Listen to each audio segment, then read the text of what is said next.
Ang kwentong ito ay hango sa totoong buhay. Mula ito sa isa nating kabayan na itago na lamang natin sa pangalang Philip. Taong 1978. Bukidnon. JD. Questionableng nakatitig si Philip sa hawak na libreta at maliit na kahon. Bigay ito ng ama na si Tatay Pando. Pabaon dahil kinakailangang sumabak sa labanan kontra militar ang binata. Sa katunayan, napilitan lamang ito sa banta ng naglalaki ang pangalan sa panig ng mga rebelde. Kung hindi makikiisa ang binata, babalingan ang pamilya at sila ang papatayin. Ordinaryong tao lang naman itong si Tatay Pando, subalit mayaman sa kaalaman pagdating sa anting-anting. Sa katunayan, may tinatangan ito na kuko ng pusa. Weirdo man kung pakikinggan ang gamit, pero hindi na kailangan makipagtalo pa dahil subok na ito. Maraming beses nang pinatunayan ng mga nakainkwentro ang bisa na kahit si Philip ay namamangha. Sa puntong ito, kamot ulong nakatingin sa libreta na malaki lang ng kaunti sa lagayan ng posporo. Naroon din ng maliit na kahon na naglalaman ng 3 kuko ng pusa. Mula ito sa ama na ngayon ay pinasa. Ang totoo niyan, gustong ibalik ni Philip. Aminado naman ang binata na alam niya kung para saan ito. Ang problema ay hindi siya kampante. Naisip na baka pagtawanan ng kapwa rebelde kapag nalaman ang tungkol dito. Ilang beses nang nakasalamuha ang grupo, kilala na ang ugali ng mga ito. Ano man ang makita, gagamitin laban sa iyo para pagkaisahan ka. Ito ang bagay na ayaw maranasan ng binata. Tay, madadaan naman siguro sa dasal ang kaligtasan. Wag na po ito, baka kasi mawala ako po eh. Mahalagang bagay pa naman to para sa inyo. Wika ni Philip. Iho, hindi naman sa kinakalaban ko ang Diyos. Ang sa akin lang may dagdag proteksyon ka. Hindi natin masisigurado ang mangyayari kaya itabi mo yan. Hindi mawawala kung nagkaisa na kayo. Hindi naman ito mahirap na kasama. Ilang taon na yan sa akin, kabisado ko na ang gamit. Hayaan mong samahan ka nito sa bawat laban na susungin mo. Huwag ka rin mag-alala. Hahanap ako ng paraan para ilabas ka sa grupo. Wika ni Tatay Pando. Tay, wag na po kayong gumawa ng ikakapahamak nyo. Alam po natin na maraming matasikaw sa kapag nagkataon babalikan kayo. Madamay pa si nanay pati yung kapatid ko. Hayaan na lang po natin ang kalangitan ng humusga sa sitwasyon. Sisikapin ko makabalik. Kung pwede lang akong pumasok sa grupo na yan, gagawin ko.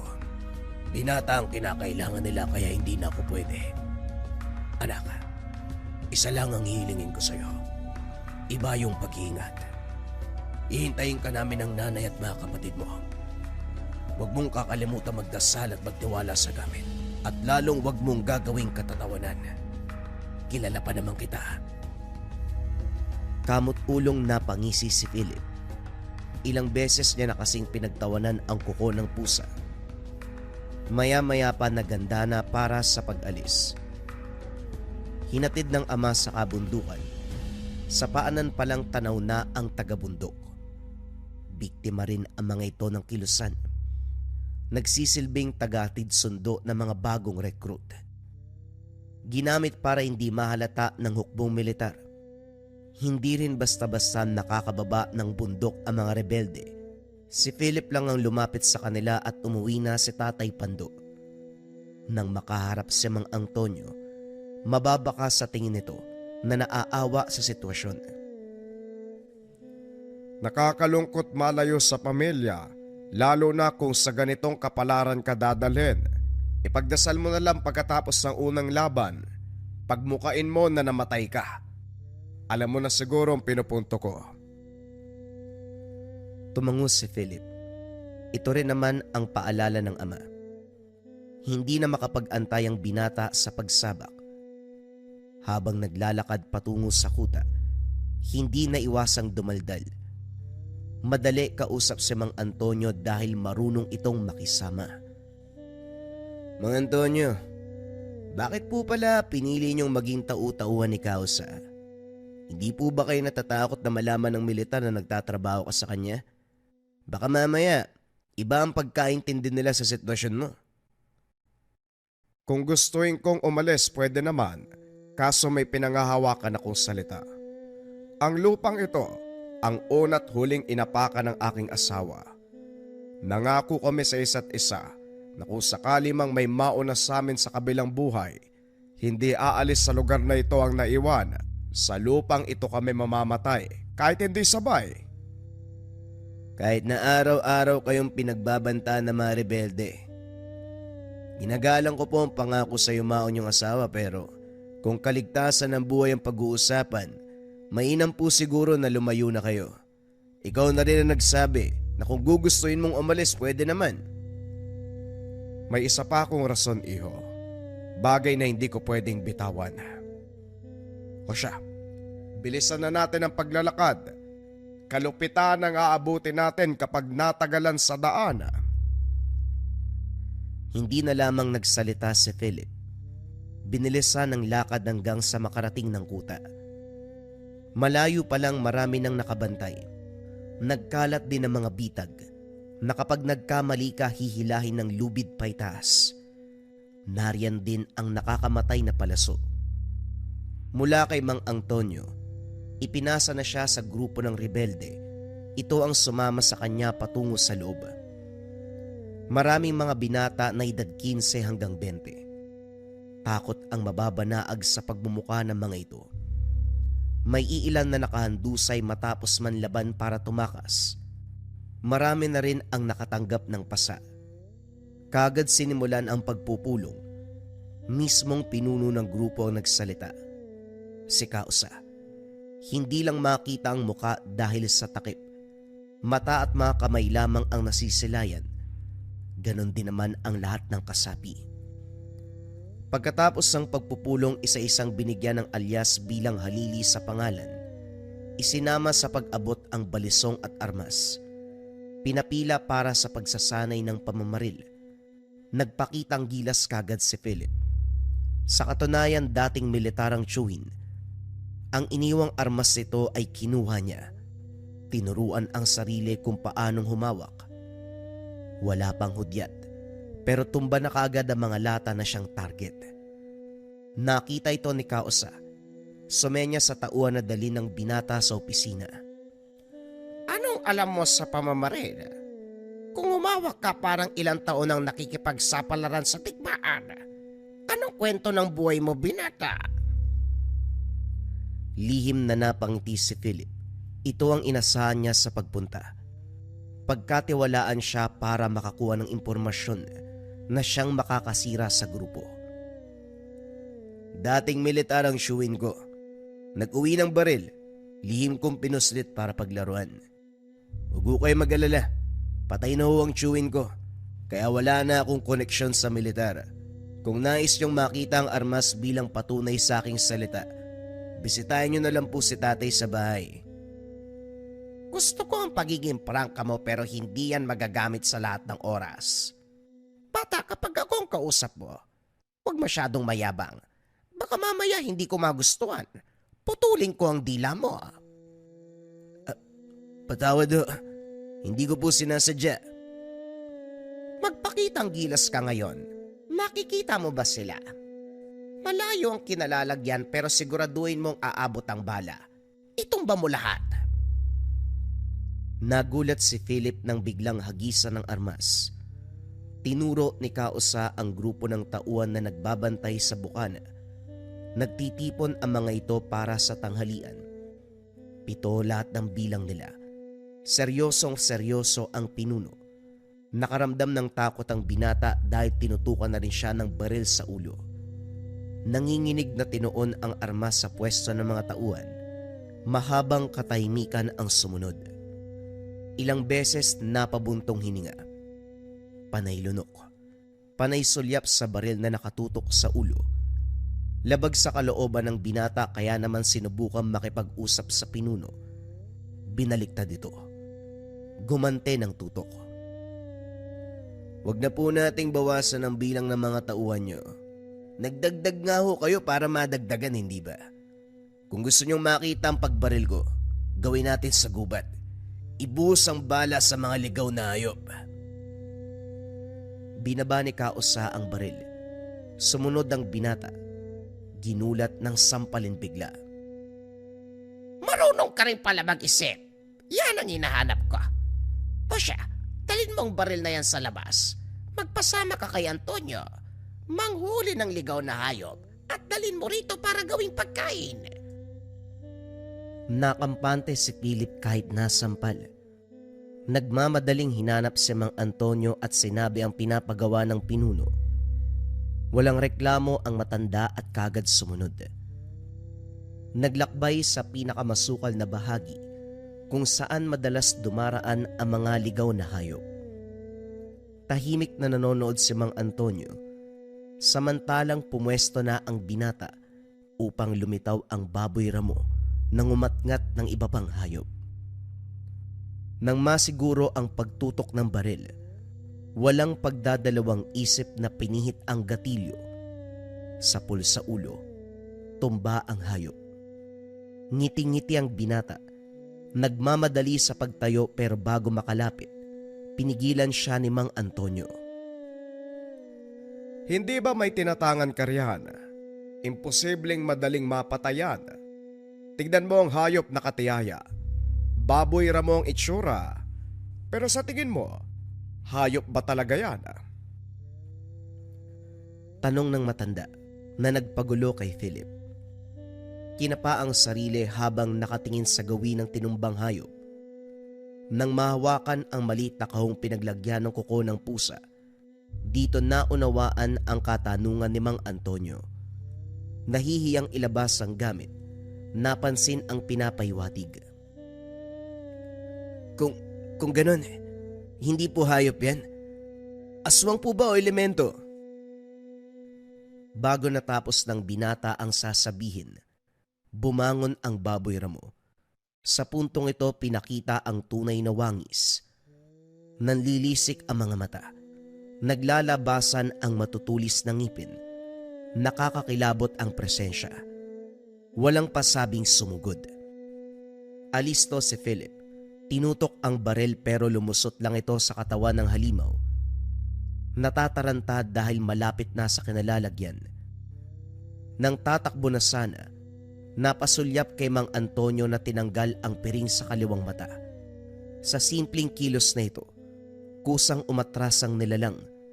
Sa kuryosidad sumilip ang binata. Napanganga sa natuklasan. Kakaiba ang mata ng matanda. Katulad na katulad sa mata ng isang pusa. Normal naman ang kabila. Ang kaliwa ang hindi inasahan. Maya-maya pa nagpaliwanag ito. Hindi ko galing magsabi sa taong hindi naman kilala.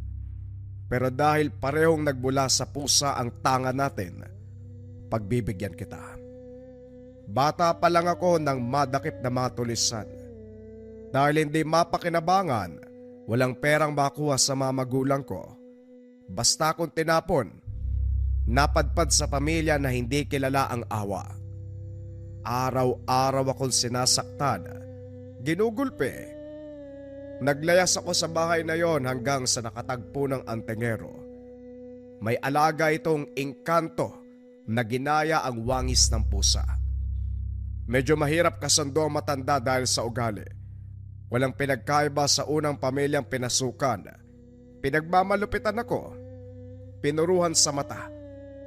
Meron siyang ginawang orasyon Nakatakas ako pero nakita ko na lang na ganito na ang kaliwang mata. Natakot ako kaya piniringan. Buong akala ko, ito ay kamamatay pero sa hindi may paliwanag na takbo ng buhay, nagamit ko ito bilang proteksyon at siguro alas sa pagkakaroon ng mahabang buhay. Kung hindi mo na itatanong, sobrang tanda ko na.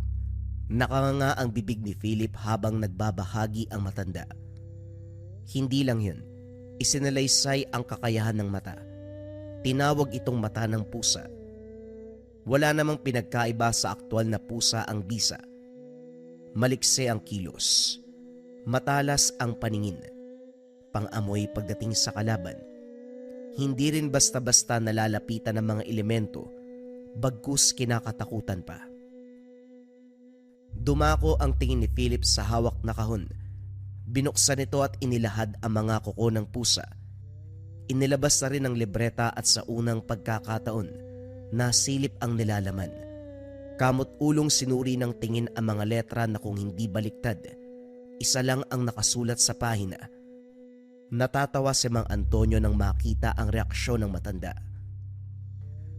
Sigurado na akong baguhan ka. Kakabigay lang sa'yo ng tangan, ano?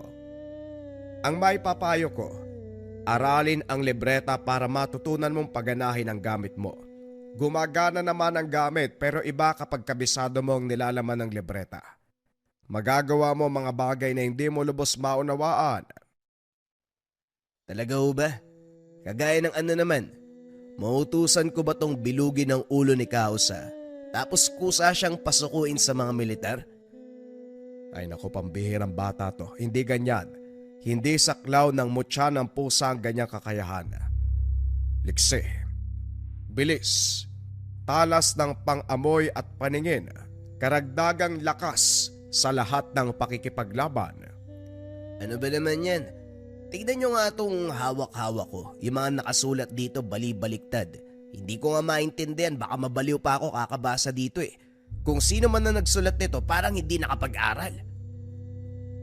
Natahimik si Philip nang mapansin ang titig ng matanda. Agarang humingi ng tawad. Ipapayo ko lang na huwag kang magsalita laban sa banal na gamit. Ang ganitong libreta, tinuring na banal na lihim na karunungan. Hindi mo man nauunawaan, respetuhin mo sana. Kung pagbasa at pag-intindi ang pag-uusapan, kailangan taimtim ka at maiparamdam sa gamit ang pagiging totoo at kursunada sa pagkatuto. Hanggang sa hindi mo na lamang mapapansin na uunawaan mo na ang lahat. Hindi mo rin kailangan magmadali. Naniniwala ako na magagawa mo yan. Sa sinabi ni Mang Antonio, nakaramdam ng tawag ng responsibilidad ang binata. Yung tipo na wala naman sanang pakialam pero para bang kinakailangang gawin. Matapos pag-usapan ng mga bagay-bagay, bumalik sa pangangaso para makahuli ng ihahandog sa pinuno. Hindi nahirapan ng binata dahil mahusay si Mang Antonio. Makaraan ang ilang oras sa gubat, nakahuli ng baboy ramo. Pero imbis na matuwa si Kausa, lupit ang inabot ni Philip. Binugbog ng mga tauhan. Hindi tinigilan hanggang sa walang umagos na dugo. Gumapang na lamang ang binata. Nagmamakaawa sa paanan ng pinuno. Pinahinto na ang mga tao. Gusto ko lang malinawan ka, bata. Ang sinabi ko kasi, ihuli mo ko ng panghapunan. Pero ano ang nakarating sa aking balita? Si Mang Antonio ang nanghuli. Ikaw dapat ang gumawa ng trabaho at hindi ang matanda. Tauhan ko siya, pero ang utos ay nasa iyo. Sana hindi sasama ang lobo sa parusang ito. Isa-isip mo ang utos, ilagay mo sa utak mo. Sige na, dalhin nyo na yan sa barong-barong niya. Bigyan ng damit, tubig at makakain. Bantayan nyo maigi, baka tumakas yan. Matapos maihatid sa barong-barong, nagtaka ang binata dahil bago ito. Hindi sa pwesto na nakatoka sa kanya nang ituro ang tulugan kanina. Iba ang kutob, pero hindi magawang isipin dahil sa kalagayan. Masakit ang buong katawan. Napapamura matapos dumura ng dugo. Buwisit kang Kausa ka.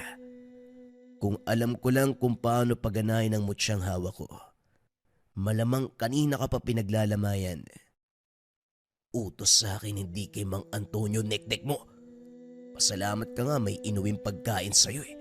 Pareho lang naman yun. Wika ng binata. Tumahimik din nang pumasok ang tauhan ng pinuno. Nagbigay ng pagkain, tubig at damit. Nagtataka dahil may mga gamot na nakasipit sa damit. Bago pa makapagtanong ay nakaalis na ang lalaki. Pagkatapos ayusan ng sarili, sumagi sa isipan ang napag-usapan nila ni Mang Antonio. Tinitigang mabuti ang libreta. Inabot ng ilang oras ang pagtitig dito. Ano mang gawin, hindi magawang basahin. Kung hindi kasi magulo ang mga letra, isa lang ang nakasulat sa pahina. Naiiling na ibinalik na lamang sa pagkakatago. Hindi sumali sa pagsasanay ng pamamaril. Piniling maupo sa tabi para ipagpahinga ang sarili. Hindi rin siya pinilit na mga rebelde. Habang nanonood sa kapwa bihag, tahimik itong tinuruan ng tamang estratehiya sa paghawak ng armas. Sa paglipas ng oras, biglang napatayo ng kalabiti ng pinuno. Hindi na malayan ang paglapit nito. Ano sa tingin mo ang ginagawa mo? Mataas ba ang ranggo mo para maupo-upo ka lang? Tumayo ka roon, dalian mo!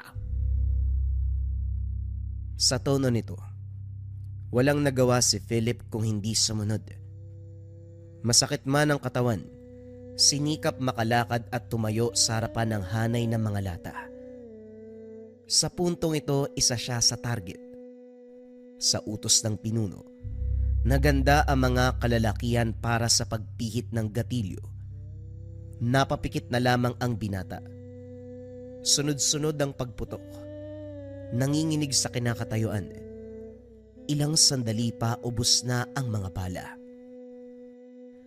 Dahan-dahang pinakaramdaman ng sarili, nakahinga ng hindi man lang tinamaan. Ito din ang pinagtataka. May iilan sa mga bihag na marunong patamaan ng target. Inisip na lamang na baka kinaawaan siya. Subukan niyong sumaway. Matutunad kayo sa binatang yan. At ikaw naman sa susunod na magmatigas ka, ipapalibing kita ng buhay. Nagkakaintindihan ba tayo? Opo, hindi na po mauulit. Patawad po, kausa.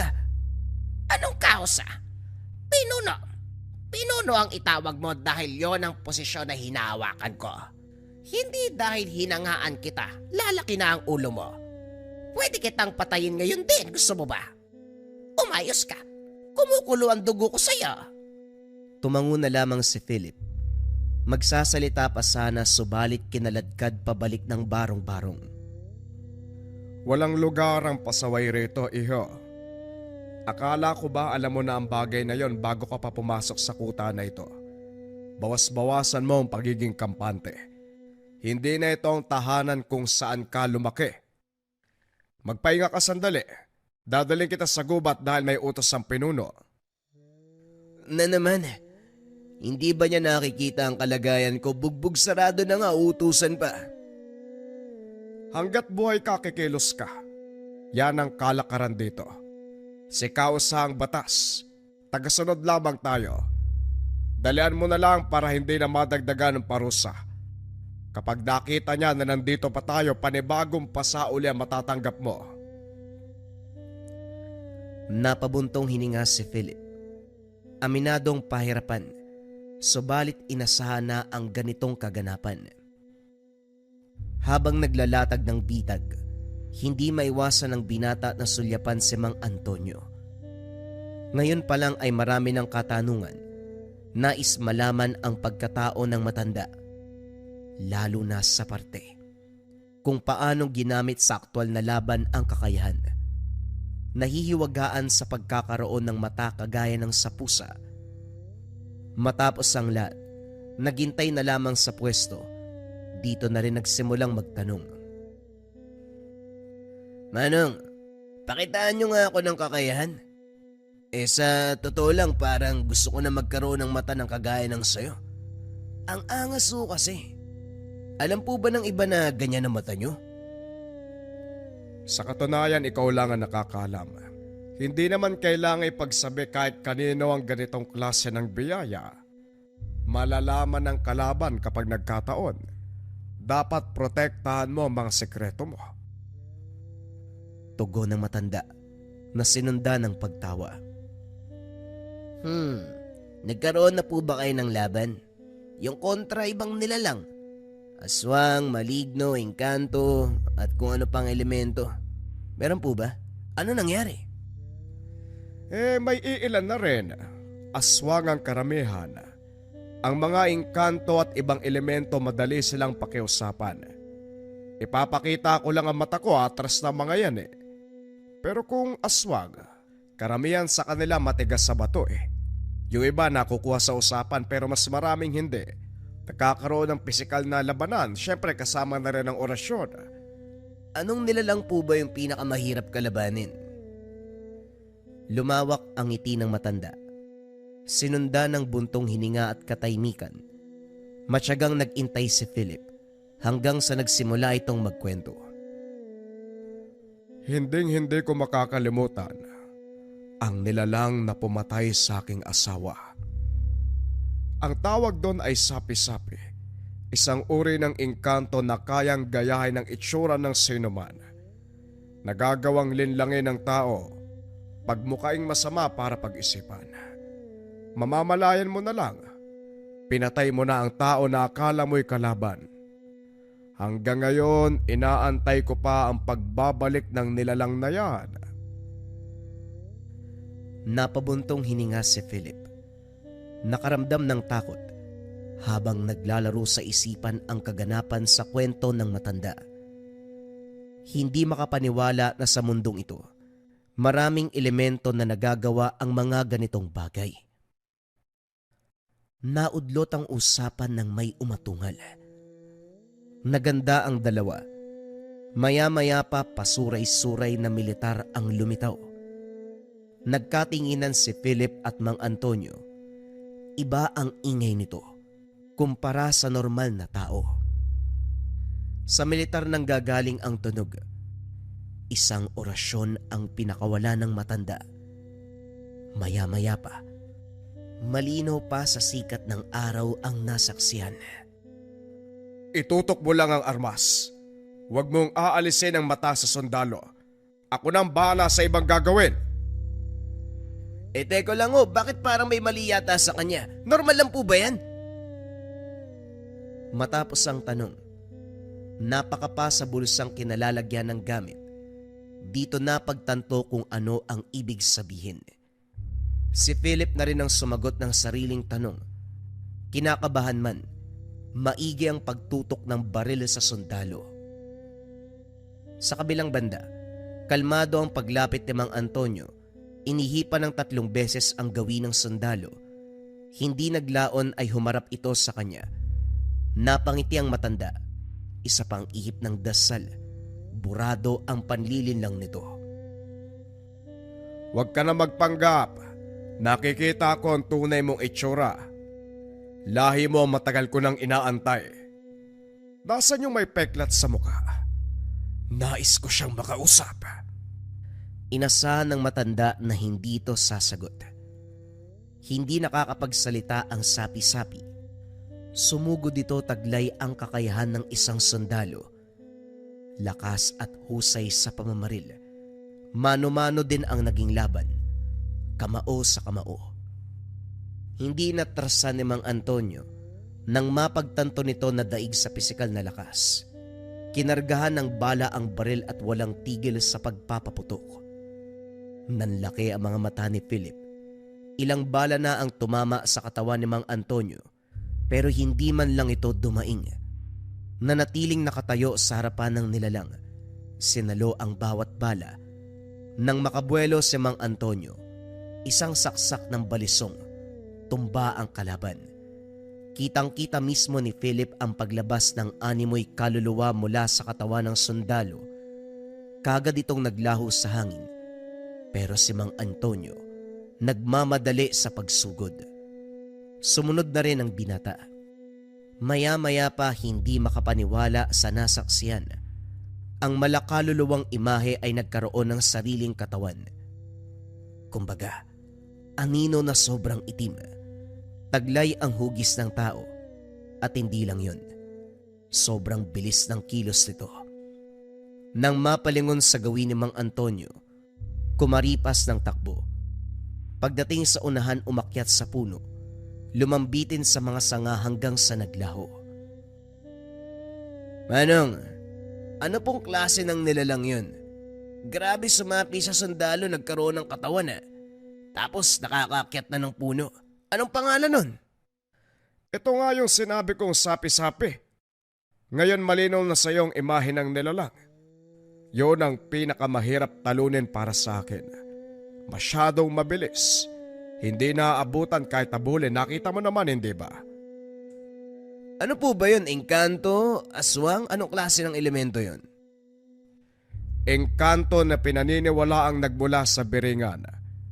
Narinig mo na ang tungkol sa misteryosong lugar na ito, hindi ba? Biringan? Parang ang layo ng nilakbay. Nasa bukid doon tayo Kaya nitong makapaglakbay sa malalayong lugar dahil para sa mundo nila. Konektado lahat ng kagubatan. Saan man nila gustuin makakapunta sila. Hindi mo binaril yung sundalo kanina, inaantay ko pa naman.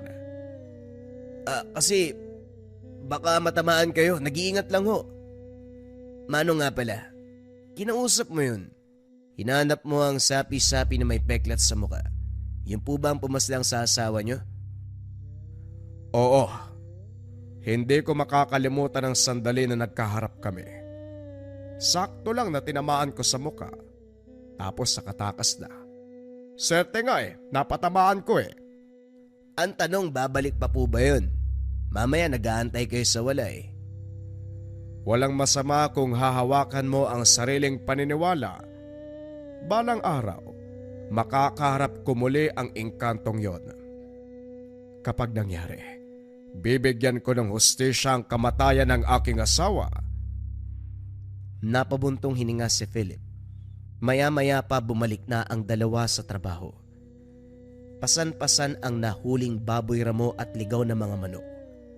Habang binabaybay ang daan pabalik ng kuta, nasipat nila ang hukbong militar na umaaligid. Sinuri ang bawat lugar. Kumalma si Philip. Hinayaan si Mang Antonio na makipag-usap sa mga ito.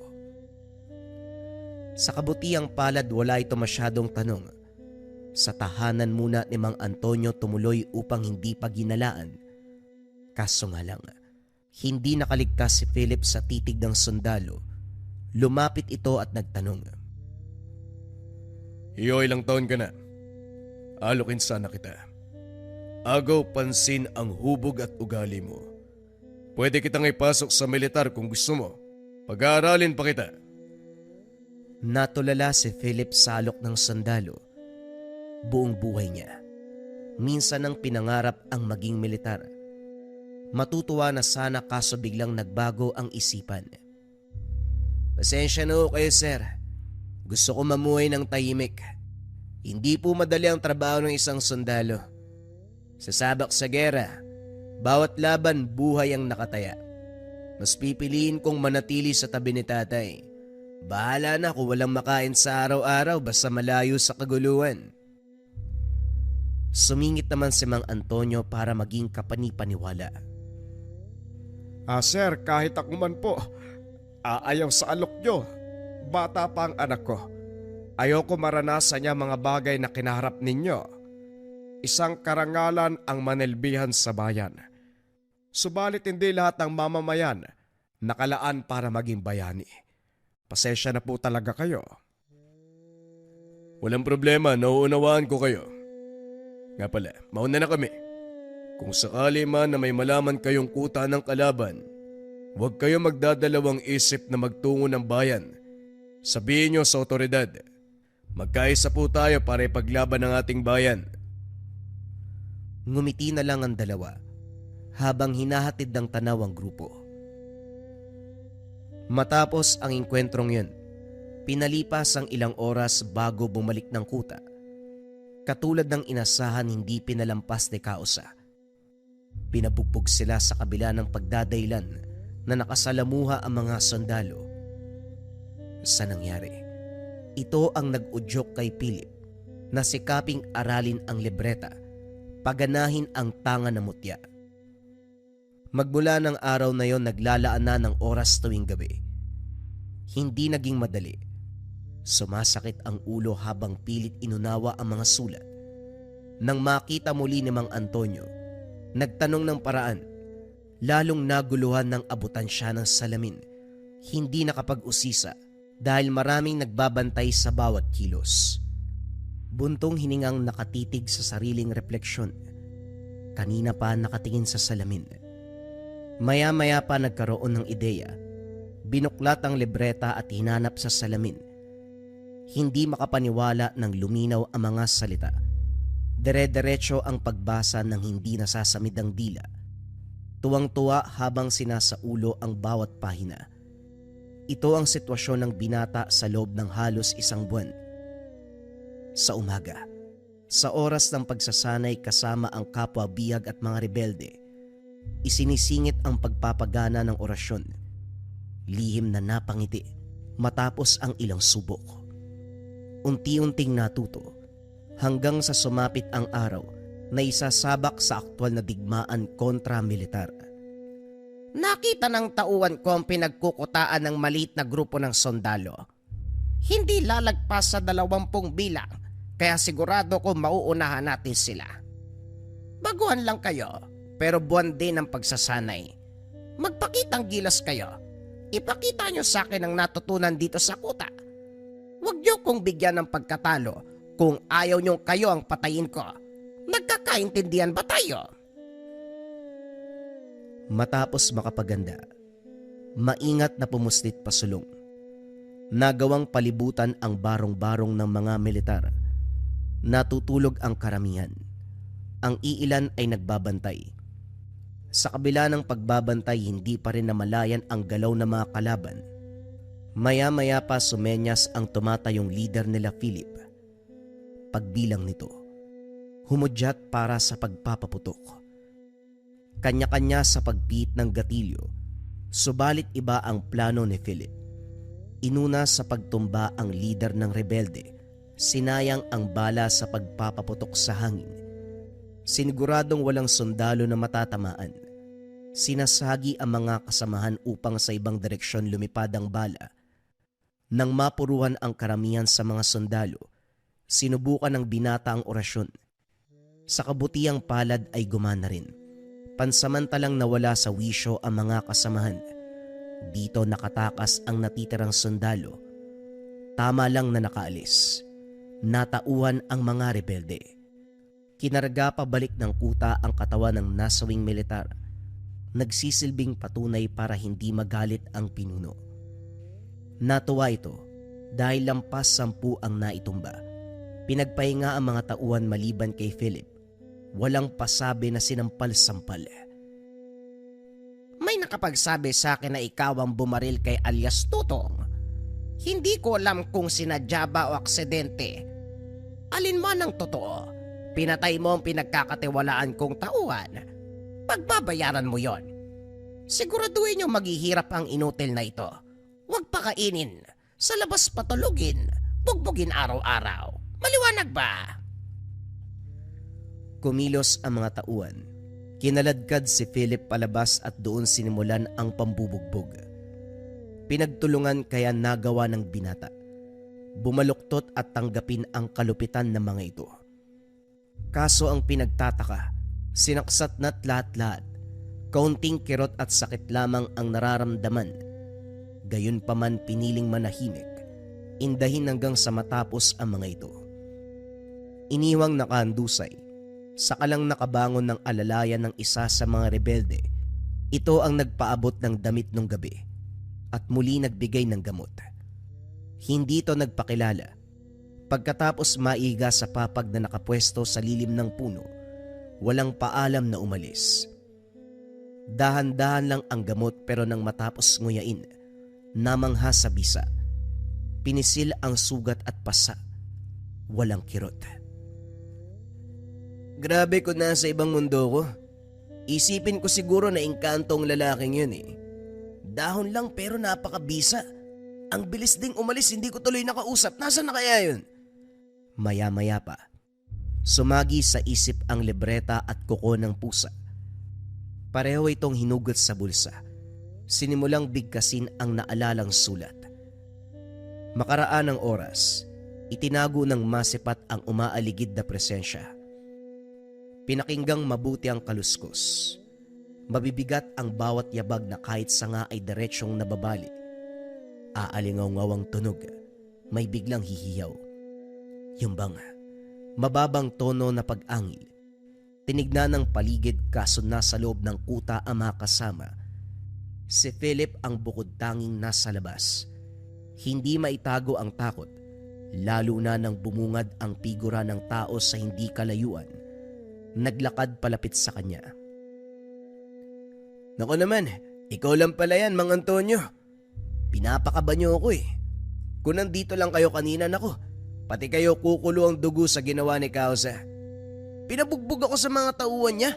May nakapagsumbong kasi na, Manong, ayos lang ba kayo? Kunot noong tinitigan ang matanda. Malademonyo ang taglay ng ngiti. Walang kurap na nakatitig. Nang dumako ang tingin sa ibaba, naunawaan ang nangyayari. Wala itong anino, kaya natukoy ng binata na hindi ito ang Mang Antonio na kilala. Dumistansya ito. Pinulot ang armas. Matapos karga ng bala, ipuputok na sana ng maagaw nito. Saksi kung paanong natunaw ang baril sa kamay. Maya-maya pa sumugod. Diretsyong sakal. Sa napapansin ng binata, hinihigop nito ang lakas niya. Dahan-dahang binigkas ni Philip ang orasyon. Kinapa ang kuko ng pusa. Ginamit para gilitan ng leeg ang kalaban.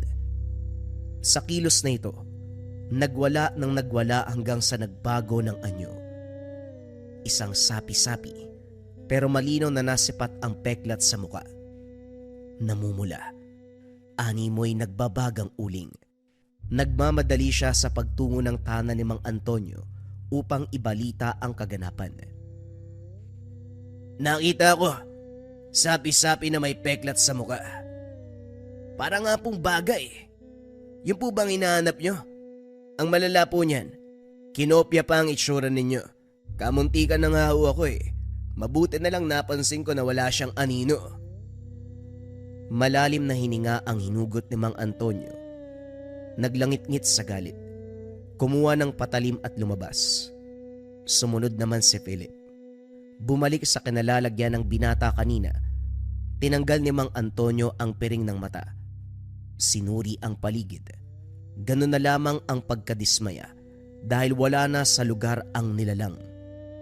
Salamat sa pagbabalita mo, iho. Ngayon na alam kong bumalik na ang sapi-sapi, hindi ako makapag-intay na makaharap siya. Sisiguraduhin kong pagbabayaran nito ang ginawa sa asawa ko. Kinopya pa ang wangis ko. Ang kapal ng muka. Huwag po kayo mag-alala. Kapag nakita ko ulit, babalita ako sa inyo kaagad. Araw ang lumipas nang muling mapasabak sa laban si Philip kasama ang mga rebelde. Sa puntong ito, buong grupo ang napalaban dahil sinugod sila sa kuta. Biglang nakaramdam ng hiya ang binata matapos masipat si Estrella sa kabilang panig. Bumalik sa alaala ang sinabi nitong alok. Inayos ang takip sa muka para hindi makilala. Sa puntong ito, walang nagawa kung hindi makipagbarilan, alinsunod sa utos ni Causa na nasa likuran lang. Wiset! Huwag magsayang ng bala. Bumaril kayo ng maayos mga animal. Sinalo pa ang granada. Mangmang! Ikaw bumaril ka nga. Baka pwisi! Narinde si Philip sa ingay ng pinuno. Nang mapuno, matapang na tinutukan ng baril at pinaputokan ng ulo. Nakita ito ni Estrella. Humudyat sa mga kasama na itigil ang paglusob. Tinanggal ng binata ang takip ng muka at yumuko sa harapan ng militar. Teka, hindi ba ikaw kasapi ka nila? Hindi ho sa ganun. Napilitan lang po ako dahil kung hindi ako aanib, papatay nila ang pamilya ko.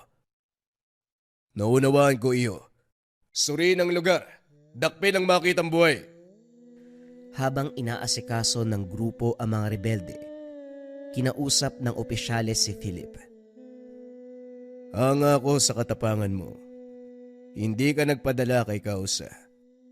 Naisip mo pa rin ang tama. Mahusay. Hindi dahil hawak ka sa leeg kailangan mo nang magpatianod sa gusto nila. Minsan, mas mabisang paraan ang maging kalaban ng kalaban. Kagaya ng ginawa mo ngayon. Kinontra mo siya. Pinatay mo pa. Dahil dyan ibabalita ko sa kampo ang kabayanihan mo upang mabigyan ka ng gantimpala. Nako, hindi na po kailangan. Hindi ko naman ginawa yon para magpakabayani o makatanggap ng mula sa inyo. Ginawa ko lang po ang tama. O siya, hindi na kami magtatagal. Naway magkita pa tayo sa susunod. Sisiguraduhin ko makakapagbigay ng regalo bilang pasasalamat. Sa ngayon ito na muna. Napangiti si Philip nang mag-abot ito ng tsokolate at barya. Hinatid ang mga ito sa paanan ng kabundukan. Siya naman, binaybayang daan patungo sa tahanan ni Mang Antonio. Tuwang-tuwa habang iniisip ang kalayaan mula sa rebelde. Subalit napawi nang masipat ang figura ni Kausa.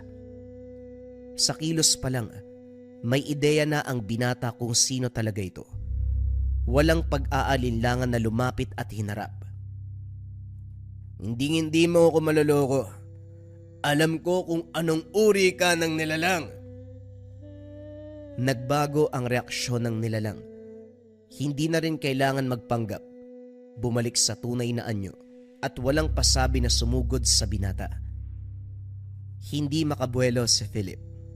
Kopyang-kopya ng nilalang ang taglay na husay ng dating rebelde. Malakas, maliksi. Tumatama ang bawat atake. Naguguluhan pa dahil may pagkakataon na dalawang imahe ang karap. Orinal na wangis ng halimaw at figura ni Kausa. Nang mapuruan ng binata, dito palang sumagi ang tungkol sa tanga na mutya. Napangiti, taas noong humarap. Talagang malupit ka, ha? Sige, tignan natin kung may laban ka sa kuko ng pusa. Inilabas ng binata ang 3 kuko ng pusa. Sobrang liksi, pero mahahalata ang takot sa reaksyon ng nilalang. Ginaya ni Philip ang ginawa ni Mang Antonio. Sumambit ng orasyon sabay ihip ng 3 salita sa direksyon ng kalaban. Bahagyang natawa, pero sa hindi inasahan ay gumana. Sandali itong natigilan na parabang napuwing. Sinamantala ang pagkakataon at pinatamaan ng atake.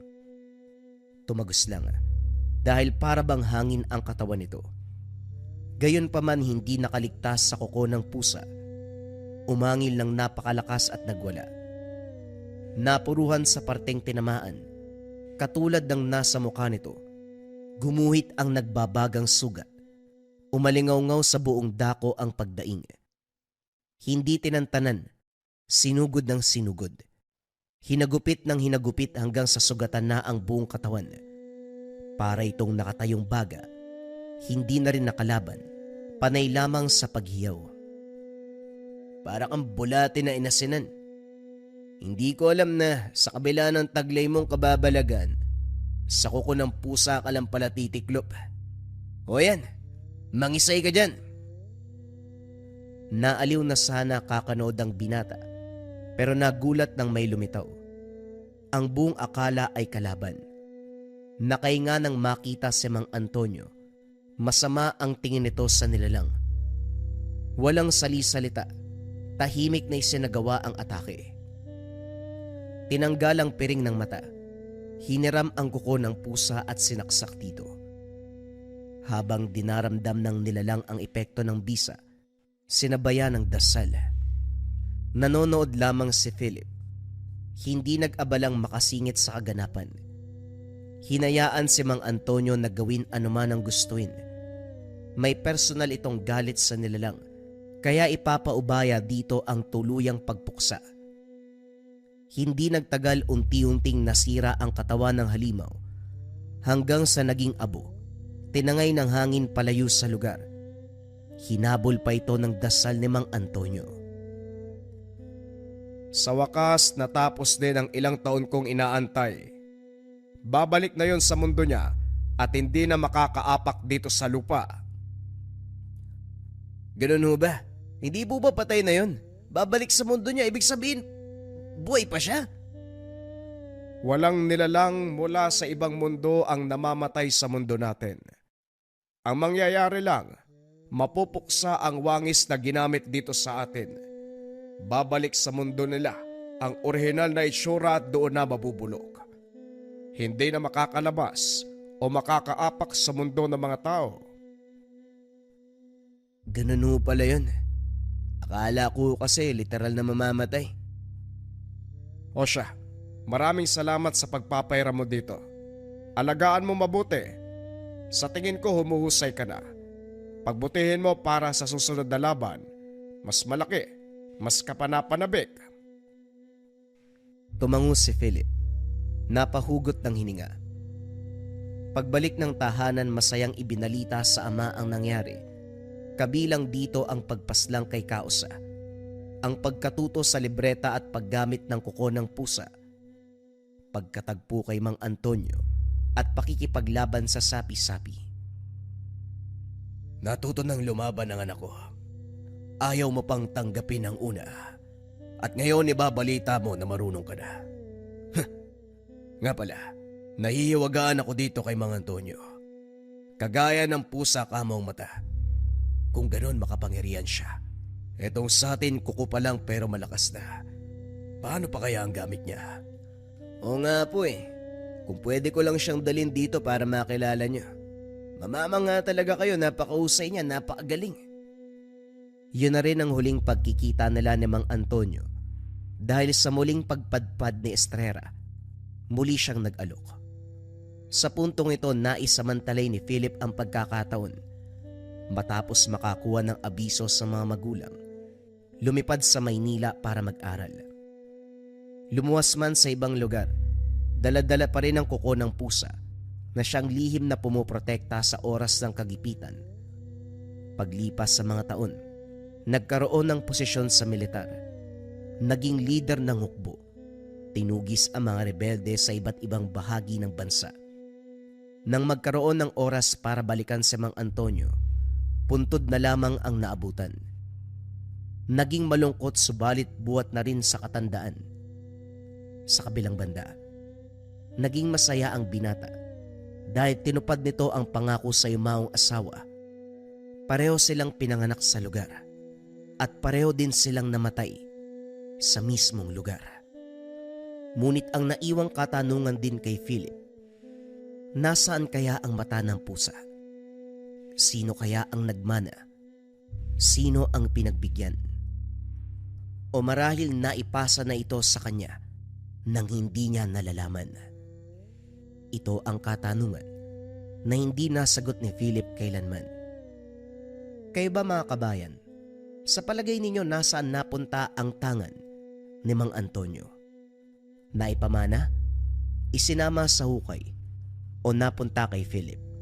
I-comment nyo lang ang kasagutan mga kabayan. Para sa susunod na video, magsisimula na ako uling mag-shoutout. Maraming salamat. Paalam. 3 patotoo sa Marahuyo Bracelet Depensa Espiritual, Rebuelta o Baliksumpa. Unang kabayan, pagkasuot ng Marahuyo Bracelet, kinabukasan, naospital yung mangkukulam na gumagambala sa kanila. Ikalawang kabayan, problema sa pagtulog ng maraming taon, ginagambala sa gabi. Magmula nang masuot ang Marahuyo Bracelet, nagkaroon ng payapang pagtulog at hindi na nananaginip ng kung ano-anong elemento, maging ng mga itim na anino. Ikatlong kabayan, ang kaibigan na mangkukulam. Ilang buwan ng pagdurusa sa sakit na hindi gumagaling. Magmula nang masuot ang Marahuyo Bracelet ay nagbago ang lahat. Nasanggi ng kaibigan niya ang Marahuyo at bagyang napaso ito. Magmula ng araw na yon, naging mailap na ang kaibigan niya. Kasabay ng paggaling niya sa karamdaman ay siya namang pagkakasakit ng kaibigan niya. Hanggang sa umabot sa punto, umalis na ito sa dorm kung saan sila nakatira. Ang huling sinabi nito, pasensya na dahil lang sa inggit. Ang Marahuyo Bracelet ay depensa espiritual kontra kulam, barang, tigalpo, palipad hangin, usog o kahit anong masamang uri ng sumpa. Pero bakit ba ganun ang nangyari sa mga istoryang nabanggit? Dahil narito rin ang rebuelta, sumbalik o balik sumpa. Kung ano man ang sumpa na ibinigay sa inyo, ibinabalik sa taong nagbigay. Kung interesado ka kabayan, paki-visit lang ang shop ng Likha Merchandise. I-search nyo lang Likha Marahuyo Bracelet. Piliin nyo ang pinakamaraming sold at pinakamataas na ratings. Mag-ingat sa mga scammers.